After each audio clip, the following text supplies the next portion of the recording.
So అందరికీ నమస్కారం. ముఖ్యంగా ఈ వీడియోస్ అందరూ కూడా please subscribe channel and share friends. మరి గురుకులాలల్లో మైనార్టీ గురుకులాలలో అవుట్ సోర్సింగ్ ప్రతిపాదికన మరి జాబులు నియమించబోతున్నారు. మరి కొన్ని జిల్లాల్లో వచ్చినాయి, చాలా మంది కామెంట్ చేస్తున్నారు సార్ మా జిల్లాలో వచ్చినాయా రాలేదా. మరి వాస్తవానికి కొన్ని జిల్లాలలో పోస్ట్ ఉన్న జిల్లాలలో మరి నోటిఫికేషన్ ఇవ్వడం జరిగింది, అంటే పేపర్ ప్రకటన ఇచ్చిండు. ఒకవేళ మీకు ఎవరైతే జాబ్ ఇంట్రెస్ట్ ఉందో వాళ్ళు ఏం చేయాలో చెప్తా ఉన్నాను. సో ఇక్కడ ఒకవేళ మీకు జాబ్ ఇంట్రెస్ట్ బాగున్న వాళ్ళు ఏం చేస్తారంటే, సో ఈ యొక్క మైనార్టీ పాఠశాలల్లో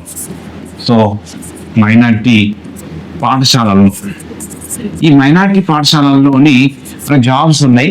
మీరు ఏం చేయాలి, ఒకవేళ అక్కడ మీ జిల్లాలో నోటిఫికేషన్ ఒకవేళ పేపర్ వరకు రాకపోతే మీ దగ్గరలో ఉన్నటువంటి మైనార్టీ స్కూల్ పాఠశాలకు వెళ్ళండి.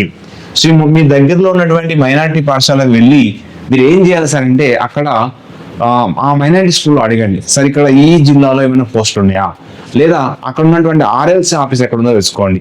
ఆర్ఎల్సీ ఆఫీస్ అంటే మీ జిల్లాలో ఉన్నటువంటి మైనార్టీ పాఠశాలకు సంబంధించినటువంటి ఒక ఆర్ఎల్సీ ఆఫీస్ ఉంటుంది అక్కడ, లేదా డిఎన్డబ్ల్యూ ఆఫీస్ ఉంటుంది. డిఎన్డబ్ల్యూ ఆఫీస్ అనేది ప్రతి జిల్లాలో డిఎన్డబ్ల్యూ కలెక్టర్ ఆఫీస్లో ఉంటుందండి. ఆ డిఎన్డబ్ల్యూ ఆఫీస్కి వెళ్తే ఆ జిల్లాలో ఏమైనా పోస్టులు ఉన్నాయో వాళ్ళు చెప్తారండి. కాబట్టి ఒకవేళ పేపర్ మ్యాక్సిమం వస్తుంది, పేపర్ ప్రకటన వస్తుందండి.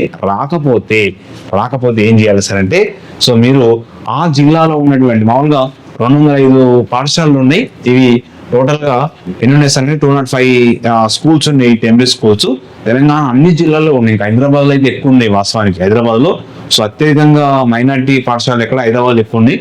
తర్వాత మిగతా జిల్లాలో కూడా మినిమం ప్రతి జిల్లాకు తీసుకుంటే ఒక 16 నుంచి 20 అంటే 16 వరకు మ్యాక్సిమం 10 నుంచి 16 వరకు ప్రతి జిల్లాలో ఉన్నాయి. కాబట్టి సో మీరు ఏం చేయాలి సార్ అంటే, దానికి సంబంధించినటువంటి అక్కడ జిల్లాలో ఆ మైనార్టీ పాఠశాల స్కూల్ కన్నా వెళ్ళండి, ఆ మైనార్టీ స్కూల్ వెళ్ళండి, లేదా అక్కడ మైనార్టీ స్కూల్లో ఉన్నటువంటి సో ఆర్ఎల్సీ ఆఫీస్ లేదా డిఎన్డబ్ల్యూ ఆఫీస్ వెళ్ళి మీరు అడగండి. ఏమని అడుగుతారు, సరే ఇక్కడ ఏమైనా పోస్టులు పడ్డాయా అంటే ఎక్కడ అప్లై చేసుకోవాలి అని చెప్పేసి అడగచ్చు. సో ఇంకా ఏమన్నా మనకు పేపర్ న్యూస్లో వస్తే తప్పకుండా మన ఛానల్ వస్తుంది. మీరు ఏం చేయాలి, సబ్స్క్రైబ్ చేసుకోండి, కామెంట్ చేయండి, లైక్ చేయండి. సో మరి మీరు మీ నుంచి ఆశించేది ఒకటి అంతవరకే. కాబట్టి మీరు సో లైక్ చేయండి, కామెంట్ చేయండి. తర్వాత ఇంకా ఏం చేస్తారు, దగ్గర ఉన్నటువంటి మైనార్టీ స్కూల్ లేదా ఆర్ఎల్స్ ఆఫీసు, డిఎన్డబ్ల్యూ ఆఫీస్, ఈ 2 పనులు చేస్తే మీరు మ్యాక్సిమం ఈ 3 పనులు చేస్తే మీకు అక్కడ అన్ని జాబ్ అవసరం ఉన్న వాళ్ళు. సో ఇంకా వేరే స్కూళ్ళల్లో ఇప్పుడు బీసీ వెల్ఫేర్ స్కూల్ ఉన్నది మన, అంటే మహాత్మా జ్యోతిరావు ఫులే పాఠశాలలు ఉన్నాయి, అవి మరి హాస్టల్స్ ఉన్నాయి. తర్వాత సోషల్ వెల్ఫేర్ హాస్టల్స్ ఉన్నాయి. వీటిలో అంటే ఆల్రెడీ ఇంతకంటే ముందుగానే ఒక 1 మంత్ బిఫోరే అలా సోషల్ వెల్ఫేర్ నింపిండు. బీసీ వెల్ఫేర్ లో కూడా మీరు ఏం చేస్తారంటే, మీకు దగ్గరలో జాబ్ అవసరం ఉన్న వాళ్ళు ఆ దగ్గర ఉన్నటువంటి స్కూల్ వెళ్ళి అడిగితే అక్కడ డిసిఓ పాయింట్ ఉంటుంది. డిసిఓ పాయింట్ పోతే అక్కడ ఏమైనా వేకెన్సీ ఉన్నాయా వాళ్ళకి మొత్తం కూడా క్లారిటీ ఐడియా ఉంటుంది. కొన్నిసార్లు ఏం చేస్తారంటే అక్కడ పేపర్ ప్రకటన ఇస్తారు, ఆ జిల్లా వరకు పేపర్ ప్రకటన ఇచ్చేసి సో నింపడం జరుగుతుంది. సో మాక్సిమం సోషల్ వెల్ఫేర్ అయితే నింపేసిండు.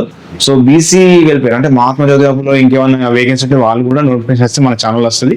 ఒకవేళ మీరు అంతకంటే ముందు తెలుసుకోవాలంటే ఆ స్కూల్ దగ్గరలో మీ దగ్గర పరిధిలో ఉన్నటువంటి స్కూల్కి వెళ్ళి తెలుసుకుంటే వాళ్ళు చెప్తారండి. ఇక మైనార్టీ స్కూల్లో మాత్రం కంపల్సరీగా ఈ నెలలో వస్తుంది. ఈ నెలలో ఆల్రెడీ కొన్ని జిల్లాలు ఇచ్చిండు, ఇంకా మిగతా జిల్లాలో కూడా వస్తుంది. బీ అలర్ట్ ఉండాలి. సో పేపర్ న్యూస్ చూడండి, తప్పకుండా చూడండి.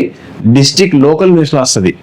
లేదా మీరు ఇంకా నీడ్ ఉంది, జాబ్ చాలా అవసరం ఉన్న వాళ్ళు ఏం చేస్తారంటే మీ జిల్లాలో డిఎన్డబ్ల్యూఓ అంటే ఇక్కడ ఈ మైనార్టీ వెల్ఫేర్ ఆఫీస్ ఉంటుంది కలెక్టర్ ఆఫీసులో. ప్రతి జిల్లాలో కలెక్టర్ ఆఫీస్లో ఈ మైనార్టీ వెల్ఫేర్ ఆఫీస్ ఉంటుంది. ఆ ఆఫీస్లో వెళ్ళి అడగచ్చు, లేదా ఆర్ఎల్సో పాయింట్ వరకు వెళ్ళి అడగండి. కాబట్టి మీ చాలా మంది ఎందుకంటే డౌట్ అడుగుతున్నారు, సార్ ఎక్కడ తెలుసుకోవాలి, ఎక్కడ అప్లై చేయాలి అనే అంశాల మీద అడుగుతున్నారు. కాబట్టి దానికోసమే మనకు ఈ యొక్క వీడియో చేస్తా ఉన్నాము. ఇంకేమైనా డౌట్స్ ఉంటే కూడా మీరు కామెంట్ చేయండి. So thank you to all.